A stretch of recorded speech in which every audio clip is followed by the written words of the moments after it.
Assalamualaikum warahmatullahi wabarakatuh dan salam sejahtera. Hari ini kita akan teruskan dengan topik sains tingkatan 1 kita. Masih di bab 2, sel sebagai unit asas kehidupan, dan kemudian kita akan sambung daripada bahagian 1 kita pada kelas lepas, di mana kita akan teruskan untuk subtopik 2.1, sel, struktur, fungsi dan organisasi.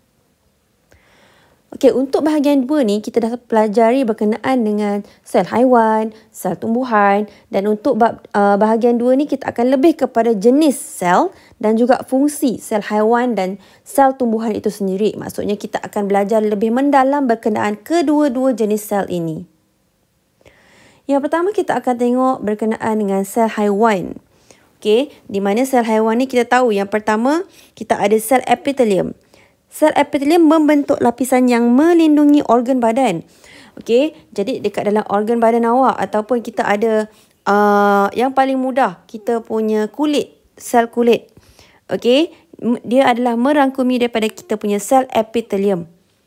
Okey, kemudian kita ada sel otot, di mana sel otot ni boleh mengecut dan juga mengendur untuk menyebabkan pergerakan. Contoh yang paling mudah dekat sini kita ada sel otot badan kita, sel otot dekat tangan. Okey, dekat tangan kita mempunyai sel otot supaya kita boleh memudahkan kita untuk melakukan pergerakan. Contoh kalau awak membengkokkan tangan, ianya adalah disebabkan oleh sel awak mengecut dan mengendur. Okey. Ini kita cakap berkenaan dengan satu jenis sel saja. Contoh kalau sel otot, ini adalah sel otot awak. Satu sahaja. Ini sel otot.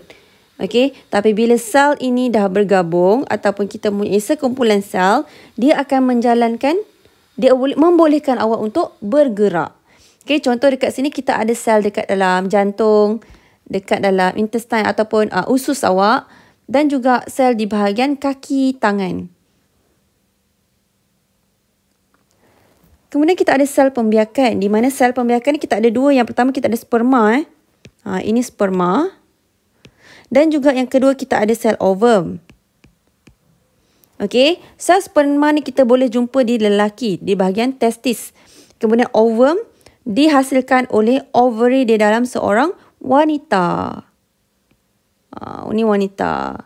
Ataupun perempuan lah. Okey, jadi sel ovum dan sel sperma ni adalah dua jenis sel pembiakan. Okey, untuk kita menghasilkan contoh bayi ataupun fetus. Ini kita akan pelajari untuk next topic. Okey, lebih mendalam. Kemudian sel saraf mempunyai gentian panjang yang berperanan membawa maklumat dalam bentuk impuls ke seluruh badan. Okey, sel saraf ni okey, contoh saya bagi contoh awak hendak baca buku. Okey, jadi awak nak baca buku, jadi sel saraf ni daripada otak ni dia akan menghantar signal ataupun informasi, okey, ke tangan awak, okey, ke mata awak untuk awak membaca. Okey, jadi dalam masa yang sama otak akan hantar signal ataupun informations, okey, supaya awak berdiri dan awak ambil buku dan awak baca. Itu adalah fungsi sel saraf. Okey, sebenarnya banyak contoh lagi untuk sel saraf ni. Nanti kita akan bincangkanlah sekiranya kita jumpa topik yang sama. Okey, jadi ini adalah sel saraf. Okey, sekiranya awak nampak sel saraf ini adalah sel saraf. Okey, kalau ada soalan, ini adalah sel saraf. Kemudian kita ada sel darah merah. Okey, sel darah merah. Okey, yang pertama untuk sel darah merah, awak nampak tak bentuk dia macam ni? Okey, sel darah merah biasanya kalau awak nampak sel ni dia akan ada nukleus kan? Tetapi tidak untuk sel darah merah. Dia tidak mempunyai nukleus. Okey? Sebab dia ada hemoglobin. Hemoglobin ni adalah satu komponen di mana ianya digunakan untuk mengangkut oksigen ke seluruhan badan. Okey, sebab kita tahu kita melakukan respirasi supaya oksigen boleh terus sampai ke otak kita dan ke sel-sel badan kita yang lain. Okey. Jadi, macam mana oksigen dihantar ke otak dan sel-sel badan? Melalui fungsi hemoglobin di dalam sel darah merah. Kemudian, dui cekung. Dui cekung ni adalah dia punya bentuk. Cakra di dui cekung. Okey, untuk menambah luas permukaan. Kemudian kita ada sel darah putih. Sebelum tadi ini adalah hemoglobin. Fungsi dia. Ini awak kena ingat. Fungsi sel darah merah untuk mengangkut oksigen ke seluruh badan. Kemudian sel darah putih pula melindungi badan daripada penyakit. Okey, jadi bila awak nampak darah awak ni bukanlah hanya mengandungi sel darah merah, tetapi darah kita juga mengandungi sel darah putih. Okey, di mana ianya melindungi anda daripada penyakit dan kemudian dia akan mengelilingi partikel asing dan memusnahkannya. Okey, jadi sel-sel darah merah ni dan juga sel darah putih ni dekat dalam badan kita ada tujuan tertentu. Okey, jadi awak kena ingat sel darah putih ni untuk melindungi badan daripada penyakit. Kemudian kita ada sel tumbuhan. Nampak tak? Kita dah belajar berkenaan dengan sel tumbuhan.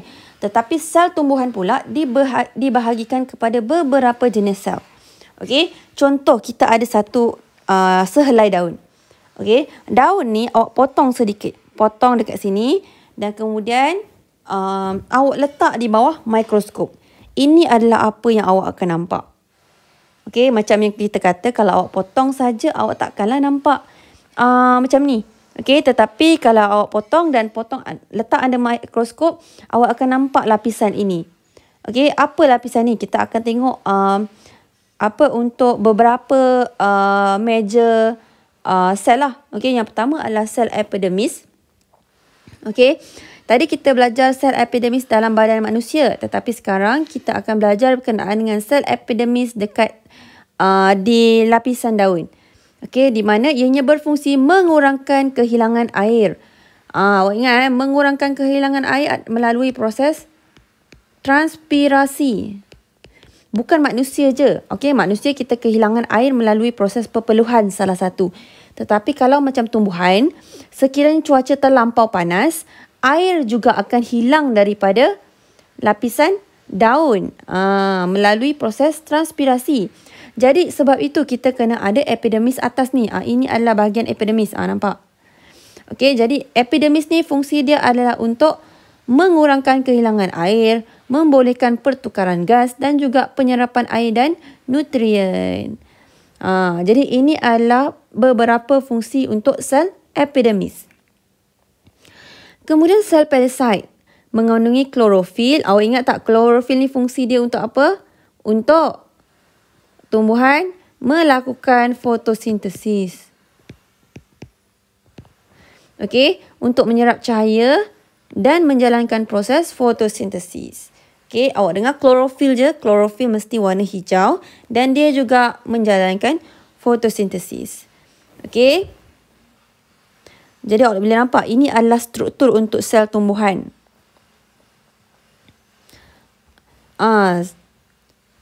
Sebelum tu awak boleh nampak sebelum kita teruskan, awak boleh nampak tak dekat sini? Ada satu dia bentuk dia macam lebih kurang macam ni. Macam kacang sikit. Dia macam pintu sebenarnya.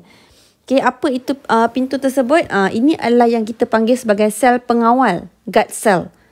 Okey, berfungsi untuk mengawal pembukaan dan penutupan stoma.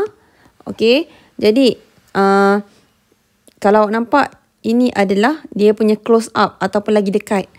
Okey, yang ini awak tak boleh nampak lah. Kalau awak tengok daun, awak tak boleh nampak terus. Okey, tetapi dia ada. Okey. Kemudian, apa fungsi dia? Stoma akan terbuka pada siang hari untuk menjalankan fotosintesis. Kenapa? Sebab dekat waktu siang, kita ada cahaya matahari. Okey, jadi dia akan memerangkap cahaya matahari dan kemudian fotosintesis akan berlaku. Kemudian stoma juga tertutup. Awak nampak tak? Ini adalah keadaan apabila stoma ni terbuka. Ini adalah keadaan bila stoma ni tutup. Okey, stoma tertutup pada malam hari atau semasa tumbuhan kehilangan banyak air. Okey, malam hari dia tutup dan sekiranya kehilangan banyak air pada hari yang panas, sekiranya cuaca terlampau panas, jadi stoma ni akan tertutup. Supaya untuk mengelakkan dia daripada kehilangan terlampau banyak air. Okey, selain itu, nampak? Okey, karbon dioksida juga akan masuk melalui stoma supaya tumbuhan dapat menjalankan fotosintesis. Ingat tak saya kata fotosintesis memerlukan karbon dioksida dan juga cahaya matahari. Kemudian kita dah habis dengan daun, kita pergi ke bahagian akar pula. Jadi untuk akar ni dia berbentuk panjang dan nipis. Okey, yang pertama dia panjang dan nipis.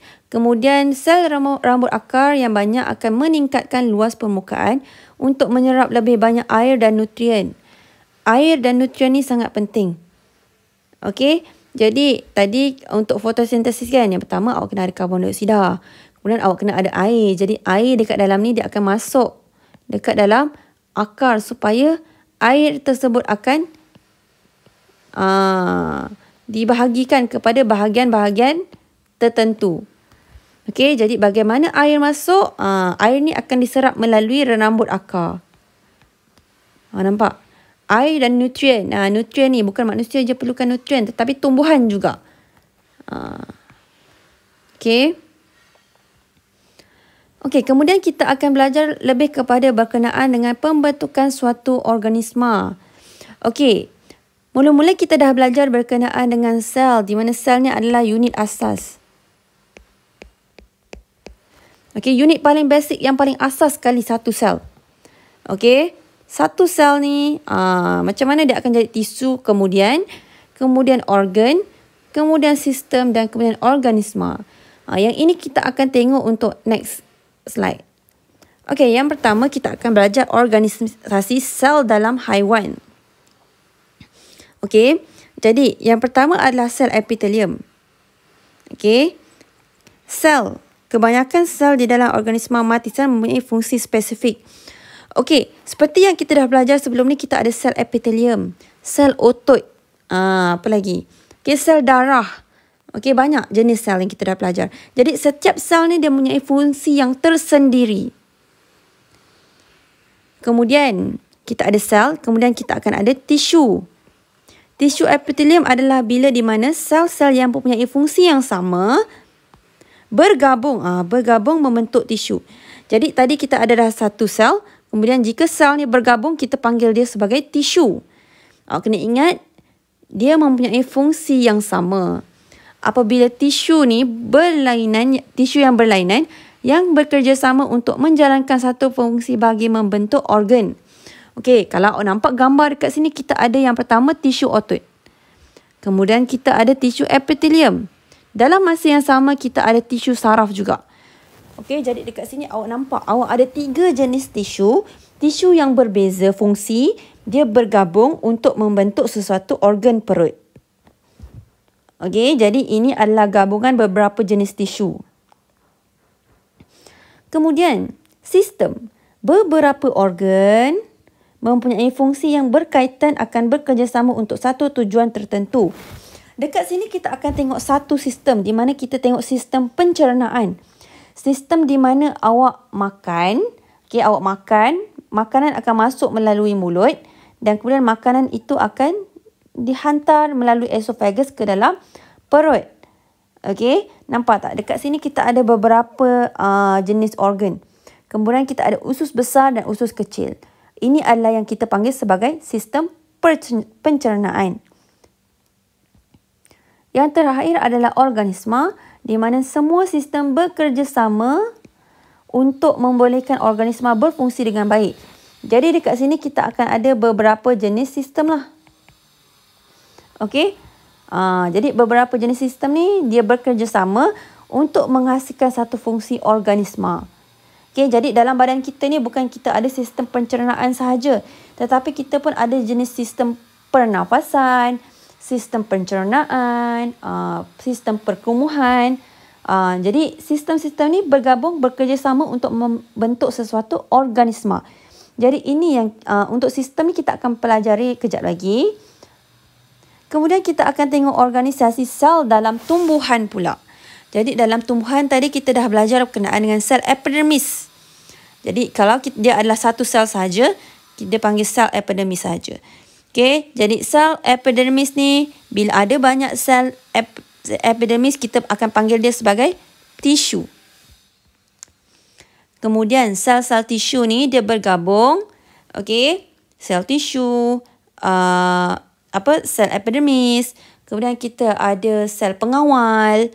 Bila dia bergabung, dia akan membentuk organ. Okey. Daun tadi. Kemudian ini adalah overlook. Okey, sistem pengangkutan. Beberapa organ yang mempunyai fungsi yang berkaitan bekerjasama untuk satu tujuan tertentu. Jadi awak nampak daun tadi kan? Daun ni hanyalah small part sahaja. Okey, kemudian kita ada sistem pengangkutan di mana air diangkut ke daun dan lain-lain bahagian. Ini kita panggil sebagai sistem. Dan kemudian dia akan membentuk satu organisma. Okey, di mana dia bekerjasama, sistem ni dia bekerjasama supaya dia membentuk satu organisma, iaitu satu pokok. Jadi awak nampak dalam organisasi sel dalam haiwan dan tumbuhan lebih kurang sama.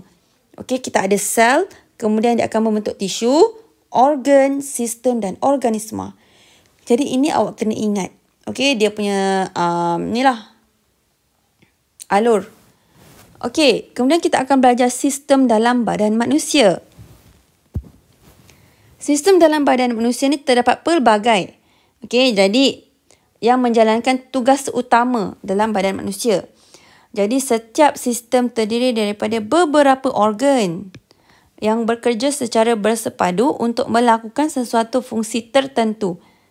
Fungsi khusus.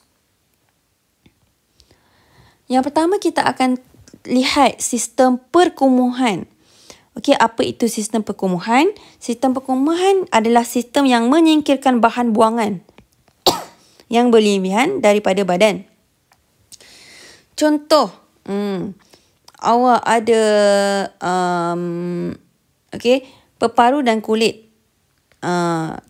Untuk contoh air peluh, benda yang tidak diperlukan, garam. Garam berlebihan. Kemudian awak ada air kencing, urin. Itu akan dibuang melalui sistem perkumuhan.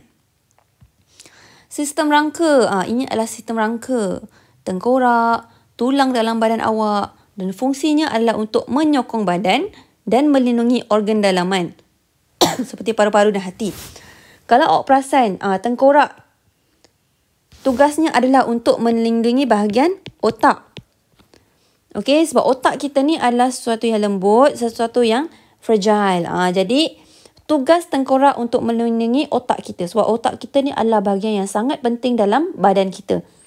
Sebab otak kita ni adalah satu organ yang melindungi ataupun satu organ yang sangat penting dalam mengkoordinasikan badan. Okey. Kemudian kita ada kat sini, bahagian sini kita akan ada paru-paru. Okey, kat sini kita ada rangka. Okey, melindungi organ dalaman seperti paru-paru, jantung. Okey, jadi bayangkan kalau tak ada tulang, apa akan jadi kepada organ dalaman kita. Dalam masa yang sama, dia juga adalah untuk menyokong badan. Okey, bahagian tulang ni untuk pergerakan. Kemudian kita ada sistem limfa. Limfa ni mengalirkan bendara limfa ke dalam saluran darah hendak untuk mempertahankan badan daripada jangkitan bakteria, virus dan lain-lain. Jadi awak nampak, ini adalah limfa. Okey.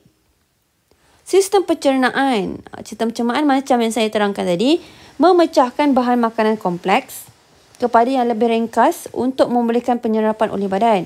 Contoh kalau awak makan burger, takkanlah burger tu awak terus masuk dalam perut awak, betul tak? Mesti ada step by step proses di mana makanan itu akan dicerna daripada mulut, kemudian dekat dalam esophagus dia akan dialirkan ke dalam perut. Kemudian dalam perut ni dia akan dipecahkan lagi ke dalam bahan-bahan yang lebih kecil, kemudian masuk ke usus kecil dan usus besar. Ini adalah sistem pencernaan. Dalam masa yang sama, awak punya nutrien yang lain akan diserap dalam badan. Okay, contoh macam lemak, karbohidrat, dia akan dipecahkan ke benda yang lebih kecil dan kemudian benda yang kita perlukan dia akan serap ke dalam badan. Otot. Sistem otot ni membantu pergerakan badan dan organ dalaman. Jadi bukan sahaja otot ni ada dekat bahagian ini, tapi otot juga ada dekat peha-peha ni. Jadi itu adalah fungsi otot untuk membantu pergerakan. Otot ni juga ada dekat bahagian organ dalaman awak kena ingat sel otot. Kemudian sistem integumen melindungi badan daripada kekeringan dan mengawal suhu badan. Jadi contoh kalau keadaan terlampau sejuk ataupun terlampau panas, ini adalah sistem yang akan mengawal suhu badan awak. Okey, mengelakkan awak daripada kekeringan. Sistem saraf, yang ini kita dah belajar tadi, membawa maklumat daripada otak ke seluruh badan dalam bentuk impuls. Contoh sekarang awak berfikir awak nak duduk dan awak nak belajar. Itu adalah daripada sistem saraf awak. Sistem peredaran darah. Ini sangat penting untuk mengangkut oksigen, nutrien dan hormon yang diperlukan ke semua bahagian badan. Okey, jadi kalau nampak awak ada jantung. Jantung ni tugasnya adalah untuk mengepam darah awak. Okey, dia pam darah awak bila oksigen dah masuk ke bahagian oksigen dah masuk ke bahagian paru-paru, paru-paru akan hantar ke jantung, jantung akan pam darah ke seluruh badan. Sistem endokrin. Okey, sistem endokrin ni menghasilkan hormon untuk menyelaras tindak balas badan. Okey, jadi dekat dalam badan kita bukan sahaja kita ada sistem untuk tadi kita ada sistem saraf kan. Sistem endokrin juga bertanggungjawab dalam mengkoordinasi awak punya badan. Okey. Sistem pembiakan. Pembiakan ni adalah untuk menghasilkan sperma dan ovum untuk pembentukan zuriat.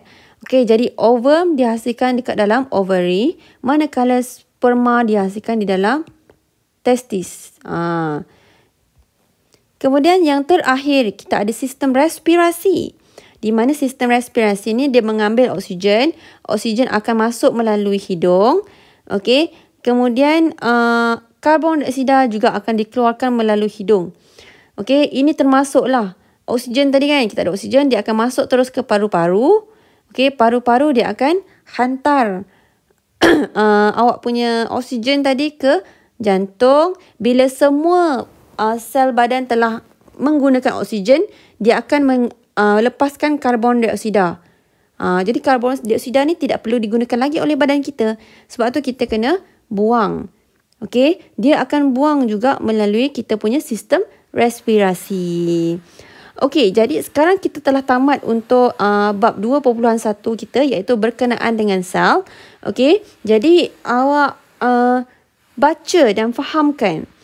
Okey, setiap apa yang telah saya katakan dekat dalam nota ini, dan kemudian sekiranya ada apa-apa yang awak tak faham, awak boleh rujuk ke dalam buku teks ataupun buku-buku rujukan lain. Okey, jadi saya akan tamatkan kelas sehingga sini dan kita akan jumpa untuk next video. Jadi Assalamualaikum warahmatullahi wabarakatuh dan salam sejahtera.